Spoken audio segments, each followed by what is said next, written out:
അപ്പോൾ എല്ലാവർക്കും പുതിയ വീഡിയോയിലേക്ക് സ്വാഗതം.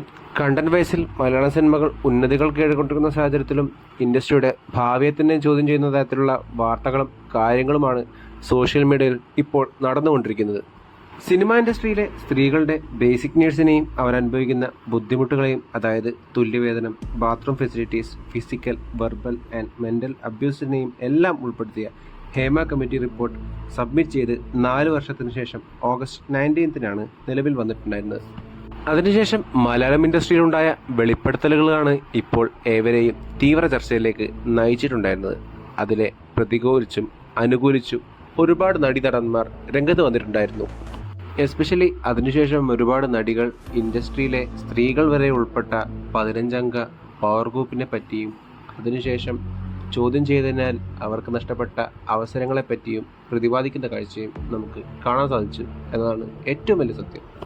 ഇതിന്റെ ഭാഗമായി അമ്മ സംഘടനയുടെ ജനറൽ സെക്രട്ടറി ശ്രീ സിദ്ദീഖ് ഒരു പത്രസമ്മേളനം വിളിച്ചു കൂട്ടുന്നതും ഇതിനെയെല്ലാം ഡിഫെൻഡ് ചെയ്യാൻ ശ്രമിക്കുന്ന കാഴ്ചയും നമുക്ക് കാണാൻ സാധിച്ചു. എന്നാൽ അതിനെയെല്ലാം നിഷ്പ്രഭമാക്കുന്ന പ്രസ്താവനയുമായിട്ടായിരുന്നു നടി രേവതി സമ്പത്ത് പത്രസമ്മേളനത്തിൽ വന്നിട്ടുണ്ടായിരുന്നത്.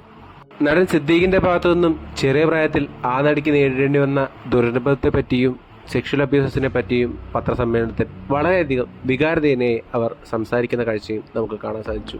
കൂടാതെ നടൻ റിയാസ് ഖാന്റെ ഭാഗത്തു നിന്നുമുണ്ടായ വെർബൽ അബ്യൂസസിനെ പറ്റിയും പ്രസ്താവിക്കാൻ അവർ മനസ്സു കാണിച്ചത് സ്വാഗതാർഹമായി തന്നെ എനിക്ക് കാണാൻ സാധിച്ചു. ഇതിന്റെ എല്ലാം ഭാഗമെന്നോണം നടൻ സിദ്ദീഖ് അമ്മ ജനറൽ സെക്രട്ടറി സ്ഥാനത്തു നിന്നും രാജിവെച്ചതും ചെറുതെങ്കിലും പോസിറ്റീവായ ഒരു സേനയാണ് എനിക്കിപ്പോൾ കാണാൻ സാധിക്കുന്നത്.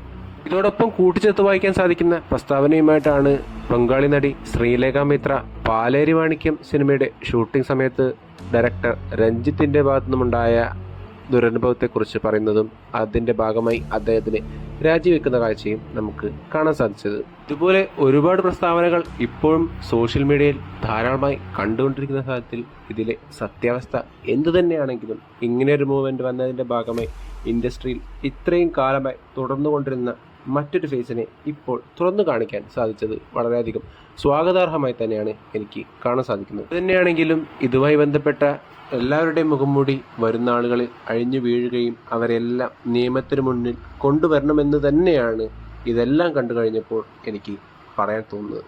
ഇത്രയും കാര്യങ്ങൾക്കിടയിലും നടൻ സിദ്ദീഖ് തൻ്റെ ആത്മകഥയായ അഭിനയമറിയാതെ റിലീസ് ചെയ്തത് എനിക്ക് വളരെയധികം ചൈൽഡിഷായി തന്നെയാണ് തോന്നിയിട്ടുണ്ടായിരുന്നത്. അതുമല്ലെങ്കിൽ എന്തിനെയോ മറയ്ക്കാൻ വേണ്ടി മറ്റൊന്നിനെ ബലിയാടാക്കുന്ന കാഴ്ചയാണ് എനിക്കിതിലൂടെ മനസ്സിലാക്കാൻ സാധിക്കുന്നത്. നിങ്ങളുടെ അഭിപ്രായം കമൻറ്റ് ബോക്സിൽ ഇരിക്കുമെന്ന് വിശ്വസിച്ചുകൊണ്ട് ഈ വീഡിയോ ഞാൻ അവസാനിപ്പിക്കുന്നു. വീഡിയോ ഇഷ്ടപ്പെട്ടാൽ ചാനൽ സബ്സ്ക്രൈബ് ചെയ്യുക. അപ്പോൾ മറ്റൊരു വീഡിയോയുമായി വീണ്ടും കാണും വരെ ഗുഡ് ബൈ.